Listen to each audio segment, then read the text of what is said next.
നമസ്കാരം.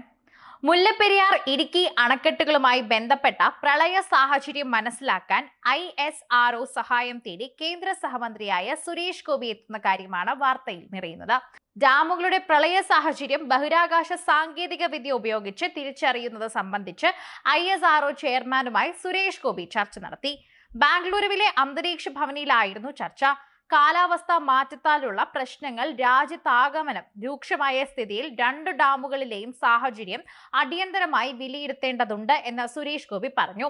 വെള്ളപ്പൊക്ക സാധ്യത നേരത്തെ അറിയാൻ ഉയർന്ന റെസല്യൂഷനിലുള്ള ഭൂമിശാസ്ത്രപരമായ വിവരങ്ങൾ ഉൾപ്പെടെ ബഹിരാകാശ സാങ്കേതിക വിദ്യ ഉപയോഗിച്ച് ആർജിക്കുന്ന വിവരങ്ങൾ ഗവേഷകർക്ക് കൈമാറുമെന്ന് സോമനാഥ് മന്ത്രിക്ക് ഉറപ്പ് നൽകി.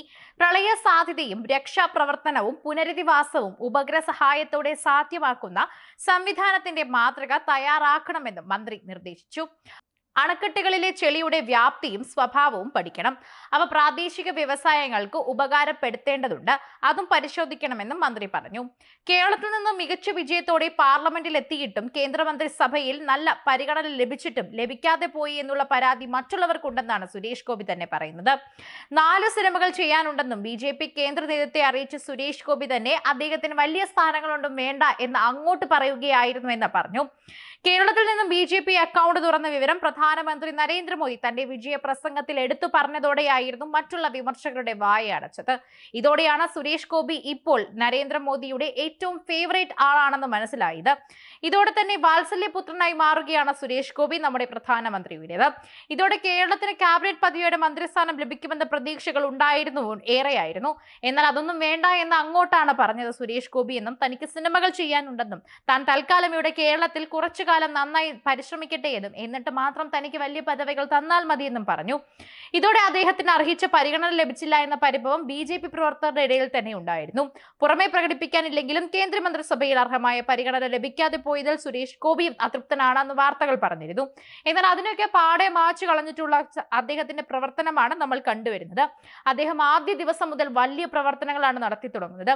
അദ്ദേഹം ഓരോ അമ്പലങ്ങൾ ദർശിക്കുകയും അവിടെ എന്തൊക്കെ മാറ്റങ്ങൾ വരുത്താൻ പറ്റുമെന്നും അവിടെ എന്തൊക്കെ മാറ്റങ്ങൾ കൊണ്ടുവരാൻ സാധിക്കുമെന്നും ഒക്കെ പറഞ്ഞ് അവർക്ക് കൂടുതൽ പ്രചോദനം നൽകുകയും ചെയ്തു. ആദ്യമായാണ് കേരളത്തിൽ നിന്ന് ഒരു ലോക്സഭാ അക്കൗണ്ട് BJP തുറന്നത്. അതുകൊണ്ട് തന്നെയാണ് എല്ലാവർക്കും ഇപ്പോൾ സുരേഷ് ഗോപിയോട് ആ സ്നേഹമുള്ളതും. മിന്നും ജയത്തിലാണ് ഇപ്പോൾ സുരേഷ് ഗോപി ജയിച്ചു കയറിയതെന്ന് പറയണം. ബഹുഭൂരിപക്ഷം എന്ന് തന്നെ വിശേഷിപ്പിക്കണം.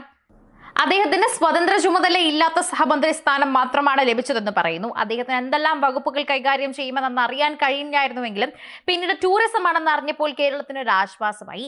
കേരളം ടൂറിസം മേഖലയിൽ ഒരുപാട് നന്നായി പ്രവർത്തിക്കാൻ പറ്റുന്ന ഒരു മേഖലയാണ്. അതുകൊണ്ട് തന്നെ കേരളത്തിന് ഇതുവരെ അതിന്റെ ഉയർച്ചയിൽ എത്താൻ പറ്റിയിട്ടില്ലെങ്കിലും എത്താൻ ഇനി സാധിക്കുമെന്നുള്ള പ്രതീക്ഷയാണ് സുരേഷ് ഗോപിയിലൂടെ നമുക്ക് ലഭിക്കുന്നത്. അതുകൊണ്ട് തന്നെ അദ്ദേഹം ഇപ്പോൾ അദ്ദേഹത്തിന്റെ പിന്തുണകളൊക്കെ തന്നെ തുടങ്ങിക്കഴിഞ്ഞു.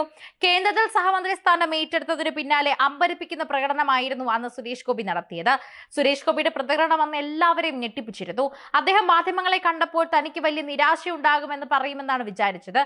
എന്നാൽ തനിക്ക് സിനിമ ചെയ്യണമെന്ന് പറഞ്ഞതുകൊണ്ടും തനിക്ക് ഈ ഒരു പ്രവൃത്തി പരിചയം ഇല്ലാത്തത് കൊണ്ടും രാഷ്ട്രീയത്തിൽ മാത്രമേ പ്രവൃത്തി ഉള്ളതുകൊണ്ടും അതുകൊണ്ട് തനിക്ക് അത്ര വലിയ സ്ഥാനമൊന്നും വേണ്ട എന്ന് അങ്ങോട്ട് പറയുകയായിരുന്നു എന്ന് പറയുന്നു. എനിക്കിതൊന്നും വേണ്ട എന്ന് തന്നെയാണ് ഞാൻ പറഞ്ഞിരുന്നത്. എനിക്ക് തോന്നുന്നതിന് താമസിയാതെ തന്നെ റിലീവ് ചെയ്യുമെന്നാണ്. എനിക്ക് സിനിമ ചെയ്തേ മതിയാകൂ. ഞാൻ സിനിമ ചെയ്യും. അതുകൊണ്ട് തന്നെ വലിയ പദവികളൊന്നും എനിക്ക് വേണ്ട എന്ന് തന്നെ ഞാൻ മന്ത്രിമാരോട് പറഞ്ഞിട്ടുണ്ടായിരുന്നുവെന്നും പ്രധാനമന്ത്രിയെ കണ്ട് നേരിട്ട് പറഞ്ഞിരുന്നുവെന്നും സുരേഷ് ഗോപി പ്രതികരണം ചെയ്തിരുന്നു. റിലീവ് ചെയ്യുമെന്ന് എങ്ങനെ അറിയാമെന്ന ചോദ്യത്തോട് എനിക്കറിയാം, അതൊക്കെ അവർ തീരുമാനിക്കട്ടെ എന്നായിരുന്നു അന്ന് മറുപടി നൽകിയത്. സിനിമ തിരക്ക് കൊണ്ടാണോ സഹമന്ത്രി സ്ഥാനം ലഭിച്ചതെന്ന മാധ്യമങ്ങളുടെ ചോദ്യത്തിന് ഒന്നും ആവശ്യപ്പെട്ടിട്ടില്ല എന്ന് സുരേഷ് ഗോപി അങ്ങോട്ട് പറഞ്ഞു. തൃശ്ശൂർക്കാർക്ക് എന്നെ അറിയാം. ഒരു MP എന്ന നിലയ്ക്ക് തൃശ്ശൂർക്കാർക്ക് മികച്ച പ്രകടനം കാഴ്ചവെക്കുമെന്നും കേരളത്തിന് നല്ലൊരു MP ആയി തന്നെ ഞാൻ നിലനിൽക്കുമെന്നും സുരേഷ് ഗോപി കൂട്ടിച്ചേർത്തു. സുരേഷ് ഗോപിക്ക് തൃശ്ശൂർ നൽകിയതാണെന്നും തൃശ്ശൂരിനെ വിശ്വസിച്ച് നൽകിയ പ്രേക്ഷകർക്കൊക്കെ തന്നെയും താൻ നല്ലത് മാത്രമേ ചെയ്യുകയുള്ളൂ എന്നും അവരുടെ നന്മയ്ക്ക് വേണ്ടിയാണ് താൻ കൂടുതലും പരിശ്രമിക്കുന്നതെന്നും വെളിപ്പെടുത്തി.